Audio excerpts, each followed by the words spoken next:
English మాట్లాడడానికి భయపడుతున్నారా? అయితే మీకోసమే ఈ స్పోకెన్ ఇంగ్లీష్ క్లాసెస్. వెంటనే కాల్ చేసి జాయిన్ అవ్వండి.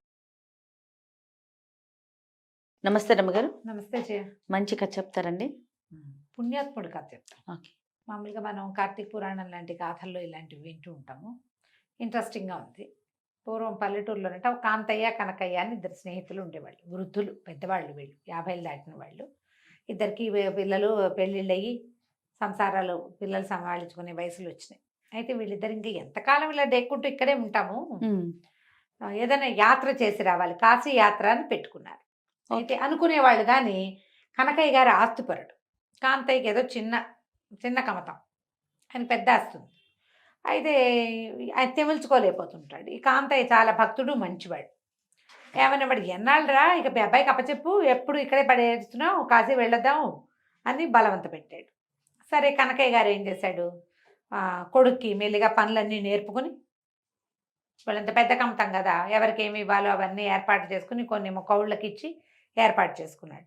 కాంతయ్య గారికి పెద్ద హడావిడేం లేదు. తనకున్న గొడ్లల్లో ఒకదాన్ని కొన్నిటినేమో షావుకారు గారికి అమ్మేసి కొంత డబ్బు వచ్చాక ఇస్తానని ఆయన దగ్గర నుంచి డబ్బులు పుట్టించుకున్నాడు, పెద్ద అమౌంట్. కనకయ్య గారికి ఆ బాధ లేదు, ఆయన డబ్బులు ఆయన తెచ్చుకోగలుగుతాడు. ఈయన ఏం చేశాడంటే కొడుకు ఏం చెప్పంటే, నాయన నువ్వు నా కాడి భుజాన్ని వేసుకోవాల్సిందే, నా తర్వాత ఎట్లాగూ అదేదో ఇప్పుడే ప్రాక్టీస్ అవుతుంది, 6-4 నెలలు నేను తిరిగి వచ్చేదాకా 3 నెలలైనా పడుతుంది కాశీకి వెళ్ళి తిరిగి రావడానికి. కాబట్టి నిదానంగా ఏర్పాటు చేసుకో, ఇల్లు వాకిలి చూసుకో, ఆ ఊరు ఈ ఊరు వెళ్ళిపోవద్దు, ఊరోళ్ళ మీద పడి బలాదూరు తిరక్క ఇల్లు చూసుకోమని కొడుకు అప్పచెప్పేశాడు. గొడ్లని ఇంచుమించు ఖాళీ చేశాడు. ఏదో కొడుకు చూసుకోగలిగే గొడ్డును మాత్రం అట్టపెట్టి తన డబ్బులు, తనకు కావాల్సిన డబ్బు ఏం చేశాడు, ఇంట్లో నుంచి తీసుకోకుండా ఒక గొడ్లు అమ్మేసి డబ్బులు తెచ్చుకున్నాడు. ఇద్దరు కలిసి బయలుదేరారు. వెళ్తూ ఉంటే వీళ్ళకి అసలు రూపాయి ఖర్చు అవ్వల, మంచి సుభిక్షంగా ఉన్నాయి దారులన్నీ. ప్రతి వాళ్ళు కాశీకి వెళ్తున్నారని తెలిసి, ఇప్పుడు మా ఇంట్లో అన్నం తినండి, ఇప్పుడు మేము పెడతామని అట్లా పెట్టి పెట్టి పెట్టి రూపాయి ఖర్చు కాకుండా వెళ్ళారు. ఒక 20 రోజులు ప్రయాణం దాదాపుగా ఇట్లాగే పోయింది. 20 రోజులు పట్టింది. ఈ నెల రోజులు దాదాపుగా. దీని తర్వాత ఏమైంది, అక్కడి నుంచి మెల్లిగా ఊళ్ళు సన్నగిల్లటం మొదలుపెట్టినాయి. పంటలు లేవు, క్షామం ఉంది. జనాల దగ్గర 3 నెలలు 2 ఏళ్ళ నుంచి వానలు లేవు, ఊళ్ళన్నీ డ్రైగా పచ్చగా లేవు, చెట్టు నీడలు తక్కువ, ఎవరు అన్నం పెట్టే స్థితి లేదు. అన్నం డబ్బులు ఇస్తే ఎండు చెక్కులు దొరికే పరిస్థితి, బోల్డ్ డబ్బు ఇచ్చినా కూడా. అట్లాగే సాక్కుంటూ వెళ్ళారు. వెళ్తే ఏమైంది, కొంత కాలం కొన్ని రోజులు గడిచాక ఒక చోట ఒక ఊరిలో వెళ్తూ ఉండగా, ఒక ఊరి చివర ఒక ఇల్లు దాటి వెళ్తుంటే ఈ కాంతయ్య అన్నాడు, అరే చాలా దాహం వేస్తుంది, మరి నేను ఏదైనా మంచిని దాగొస్తాను ఉండన్నాడు. అంటే కనకయ్య గారు అన్నాడు, ఈ లోపల నేను కాలు సాగిస్తాను, ఏదైనా చెట్టు కింద కూర్చుంటాలే, మరి నువ్వు మంచినీళ్ళు తాగిరా అన్నాడు. ఆ ఇల్లు వీళ్ళు రోడ్డు నడిచే తోవకి కొంచెం దిగువకి ఉన్నది. ఎండలో నుంచోటం ఎందుకని ఆయన కాలు సాగిచ్చాడు. ఇవేంటి, పగళ్ళు నడిచి రాత్రిళ్ళు ఎక్కడో చోట ఏదైనా బండో గిండో దొరికితే కొంత దూరం నడక అవుతుంది. ఏం చేశాడు ఈ కనకయ్య గారు, కాంతయ్య ఇంట్లోకి వెళ్ళాడు. వెళ్ళి ఏమంటే మంచినీళ్ళు ఇస్తారా అని కేకేశాడు. ఎవ్వరూ పలకల. ఈయనకు అర్థం కాలే, ఏమిట్రా సంగతి అని. పాకెట్లో బాగుంది కానీ నీళ్ళు తోడడానికి ఒక మట్టి కుండ పగిలిపోయి ఉంది, అక్కడ తోడడానికి ఏమి చాదలేదు. సరే లోపలికి వెళ్ళి ఒక గుమ్మం తలుపు సుమారుగా వేసింది, లోపలికి వెళ్ళి చూస్తే ఏమిటి, లోపల ఓ భార్య భర్త, ఓ ముసలి అమ్మ, 2 చిన్నపిల్లలు స్పృహలు తప్పిపోయి పడిపోయి ఉన్నారు. కబుక్కుని నీళ్లు తెద్దామన్నా ఏది, నీళ్ళు తెచ్చే సాధనం కూడా లేదు, అందులోకి వేసే కొండ కూడా పగిలిపోయింది, మట్టి పెడతా ఏవీ కనిపించట్లా. అని నేను పరిగెత్తుకుంటూ వెళ్ళి అవతలగా ఏదో దీనిలాంటి తామరాకు ఇంత పెద్ద ఆకు కనిపిస్తే దాన్ని ఇట్లా దొన్నిలాగా జుట్టి అందులోంచి నీళ్లు తీసుకొచ్చి ఆ చెరువులోంచి కాసిన నీళ్లు పైన తెరిపిగా ఉన్న నీళ్ళని తీసుకుని వచ్చి ముందు ఆ ముసలావిడికి, చిన్నపిల్లలకి, వాళ్ళిద్దరికి 5-6 సార్లు తిరిగి మొత్తానికి నీళ్ళు పోసాడు నోట్లో. నీళ్లు దాగి కొంచెం తేరుకున్నారు. ఈయన గబగబా ఊళ్ళోకి వెళ్ళి కుండ చట్టి కొనుక్కొచ్చాడు. అక్కడి నుంచి ఏదో బియ్యం, కాసిన బియ్యము, పప్పు, ఉప్పు కొనుక్కొచ్చాడు. డబ్బులు ఉన్నాయిగా ఈయన దగ్గర, తెచ్చుకున్నాడు కదా షావుకారు దగ్గర. ఇప్పటిదాకా పెద్దగా ఖర్చు అవ్వాల, భోజనాల ఖర్చు కొంచెం అయ్యింది, కొంతే అయ్యింది. కనకయ్య గారు ఉన్నాడు కాబట్టి ఆయన కూడా పెట్టాడు ఎక్కువ డబ్బు.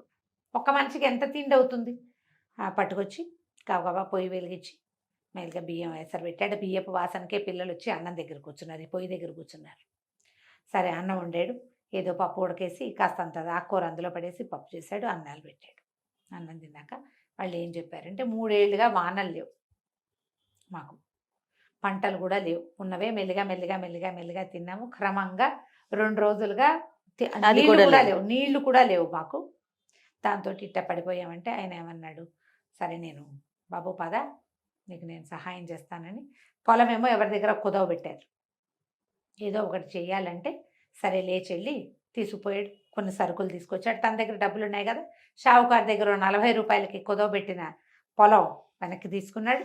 అక్కడి నుంచి ఒక జత ఎడ్లు అరకుంది వాకిట్లో, తన్నే దున్నేందుకు నాగలుంది, ఎడ్లు లేవు. ఓ జత ఎడ్లు కొనుక్కొచ్చాడు. ఏదో ఒకటి చేద్దాం బాబు, నిన్ను ఇట్ట వదిలిపెట్టి వెళ్ళబుద్ధి కావటం లేదు. వెళ్దాం అనుకున్నాడు. వీళ్ళు కాస్త లేస్తే వాళ్ళకి ఆసరా ఏది? అవును. చూస్తూ చూస్తూ దేవుడి కోసం అని పరిగెత్తి నేను, ఓ భార్య భర్త, 2 పిల్లలు, ముసలావిడే. అన్నం తిని ఆడుకుంటున్న పిల్లల్ని చూస్తే ఆయనకు సంతోషంగా అనిపించింది. దేవుడిని చూస్తున్నట్టే ఉంది. ఇక్కడే ఉండిపోయాడు వీళ్ళతో పాటు, వాళ్ళకి సహాయం చేస్తూ.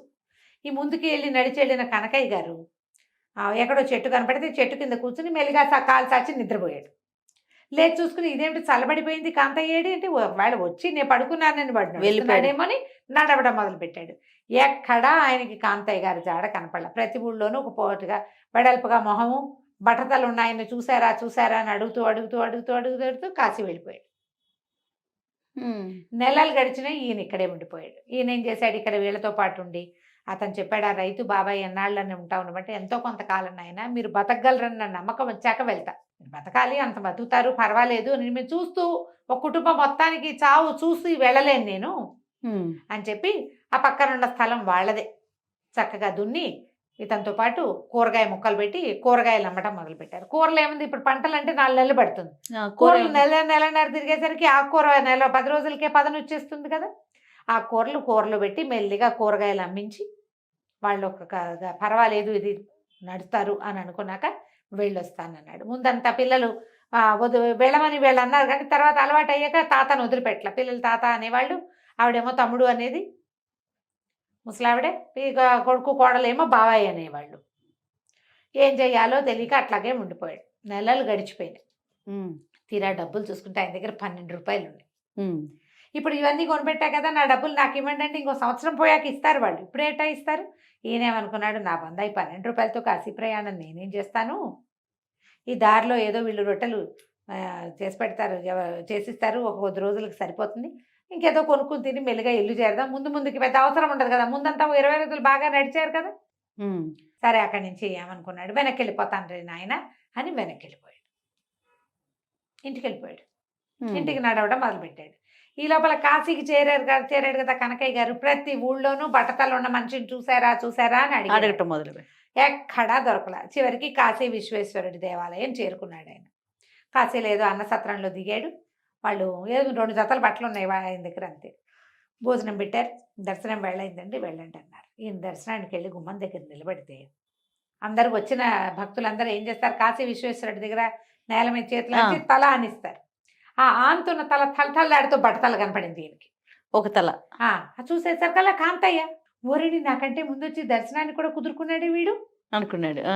అనుకుని కనపడతాడు అనుకున్నాడు. దర్శనం అయ్యాక చూస్తే కాంతయ్య కనపడలా. అక్కడి నుంచి ఈయన సాక్షి గణపతి దగ్గరికి వెళ్ళాడు. సాక్షి గణపతి, డుండి గణపతి దేవాలయం ఉంటుంది, కాలభైరవుడి దగ్గర, ప్రతి చోట ఈయన కనపడ్డాడు దూరం నుంచి. ఆయన బట్టతలు నిగనగలాడుతూ కనపడుతున్నాయి దూరానికి.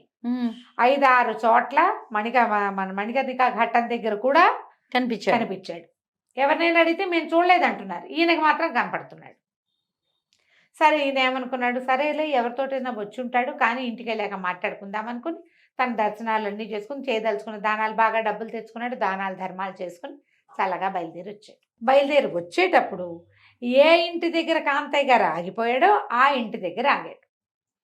ఆగితే అంతకుముందు వెళ్ళేటప్పుడు డ్రైగా పూరు గుడిసే ఉంది. ఇప్పుడు గుడిసె నిండా పాకిన ఆనపాదులు, చుట్టూతా ఉన్న బీరపాదులు, మొత్తం అంతా సస్యశ్యామలంగా ఉంది. ఒక గుంట తవ్వ ఉంది, దాని నిండా నీళ్లున్నాయి.